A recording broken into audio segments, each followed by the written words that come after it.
अब देख रहे हैं लेटेस्ट कानपुर न्यूज। विकासखंड चौबेपुर की चतुर्मुखी विकास के बाद जिलाधिकारी की निधि से होगा झील का सुंदरीकरण। लगभग 50 बीघे में फैली झील बनेगी अब पर्यटक स्थल।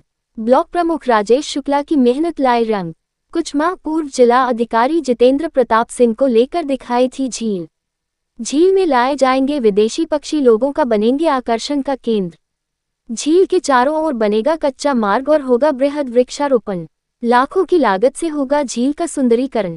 चौबेपुर के बनसठी गांव में बनी झील का होगा सुंदरीकरण। वीआर बनसठी, आपको बता दें कि बनसठी में बहुत बड़ी झील है, जिसकी हमें लगता है लगभग 30 से 35 बीघे 50 बीघे ज़मीन में 50 बीघे ज़मीन में वो झील बनी हुई है। और वो प्राकृतिक झील है, क्योंकि गंग नहर उससे 500 मीटर दूरी से निकली है और गंग नहर से एक बम्बा निकला हुआ है जो झील से मात्र 200 मीटर दूर से निकलता। बम्बा से एक अच्छा खासा नाला बनाया गया है पानी आने के लिए, और इस तालाब में वर्ष भर पानी रहता है। मैं तो खुद 40 साल से देख रहा हूँ कि आज तक कभी उसका पानी सूखा नहीं है। सारस पक्षी विहार लोक सिंचाई विभाग से बनाया गया था, लेकिन जैसा कि मैंने वहाँ पर देखा है कि कोई काम नहीं किया गया। एक टीला बना दिया गया था, कुछ 2-4 पेड़ लगा दिए गए थे, लेकिन उसके बाद में लोक सिंचाई विभाग ने कभी उसकी तरफ मुड़कर नहीं देखा कि वो सारस पक्षी विहार हमारा आगे विकसित हो सके। अभी 7-8 महीने पहले मैंने माननीय जिलाधिकारी महोदय जितेंद्र प्रताप सिंह जी को उसका निरीक्षण करवाया था। मैं उनके साथ गया था, उन्होंने उस झील को देखा, बहुत प्रभावित हुए और उन्होंने हमसे कहा था कि प्रमुख जी बहुत जल्द ही हम इस झील के लिए कुछ कार्य करेंगे। कल जिलाधिकारी महोदय के हमारी जिला स्वच्छता समिति की बैठक थी। माननीय जिलाधिकारी महोदय उसमें उपस्थित थे, सीडीओ मैम भी थी, जिले के तमाम अधिकारी थे जिला स्तर के।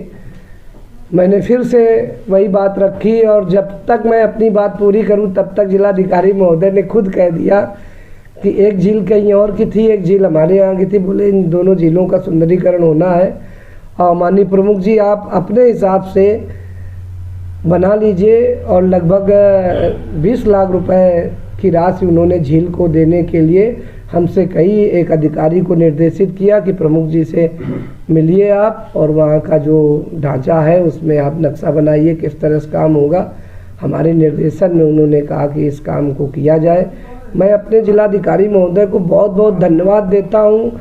इसलिए धन्यवाद देता हूँ कि क्षेत्र पंचायत ऐसा नहीं है कि 20 लाख रुपए दे के काम नहीं करा सकती है, लेकिन जिलाधिकारी महोदय ने हमारी उस प्राकृतिक व्यवस्था को सम्मान दिया कि गांवों में अगर हम जो हमारे संसाधन है, प्राकृतिक संसाधन है, झील है, वृक्ष है, वहाँ के तालाब है, तो अगर इनका कहीं संरक्षण हो जाए, सुदृढ़ीकरण हो जाए तो ये बहुत बड़ी बात है। और किसी अधिकारी के द्वारा इतनी लगन से काम करना मैंने देखा है कि उन्होंने काम कराया था इसका अपनी नदी का, नून नदी का, मनरेगा के द्वारा पूरा काम हुआ।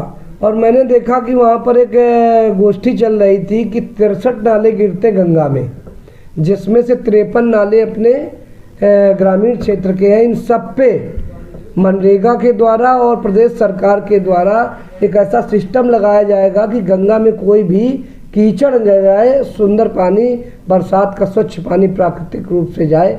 तो मैं ऐसे जिलाधिकारी महोदय को बहुत बहुत धन्यवाद ज्ञापित करता हूँ, आभार प्रकट करता हूँ, जिन्होंने हमारे विकासखंड को ये सौगात दे दी है, सम्मान दिया है। चौबेपुर विकासखंड के सभी क्षेत्रवासी माननीय जिलाधिकारी महोदय का बहुत बहुत धन्यवाद देते हैं। बहुत बहुत आभार, बहुत बहुत धन्यवाद। किस प्रकार से आप उनका सुंदरीकरण करेंगे, क्या करेंगे? सबसे पहले मैं वहाँ पर मैंने ये सोचा है कि जिस तरफ किसानों के खेत हैं तो सबसे पहले वहाँ पर अतिक्रमण मुक्त हमें कराना है कि हमारी झील का जो एरिया है वो संरक्षित हो सके।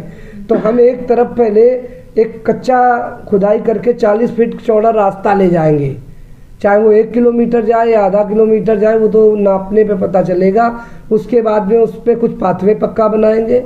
वहाँ पर 50 जो भारत के सबसे संस्कृति से जुड़े पेड़ हैं, नीम है, बबूल है, पाकड़ है, बरगद है, जो छायादार वृक्ष हैं और जो ऑक्सीजन देते हैं, उनको हम लगाएंगे।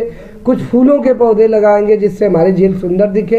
एक तरफ तो जिलाधिकारी महोदय ने जो दिया उससे पूर्ण काम होगा, और आगे हम भी अब ये कोशिश, उन्होंने सम्मान दिया तो उनके सम्मान में चार चांद लगाने के लिए जो दूसरा छोर है, जिस तरफ हमारा बंसठी गांव निवास करता है, उस तरफ की खुदाई और उस तरफ की यही व्यवस्था क्षेत्र पंचायत निधि से मैं करवाऊंगा।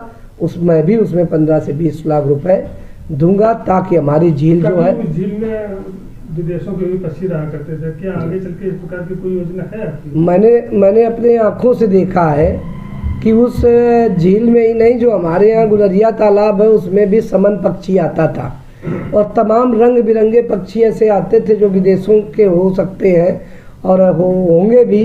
वो आते थे क्योंकि वो उसी सीजन में आते हैं जब मार्च, अप्रैल, मई, जून का समय होता है, और बरसात में चले जाते थे।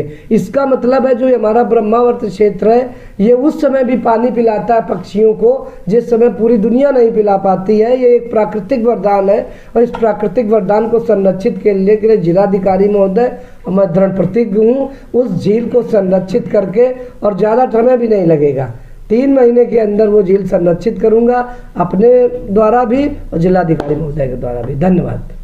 सब्सक्राइब करें हमारे लेटेस्ट कानपुर न्यूज़ चैनल को और बेल आइकन दबाना ना भूलें।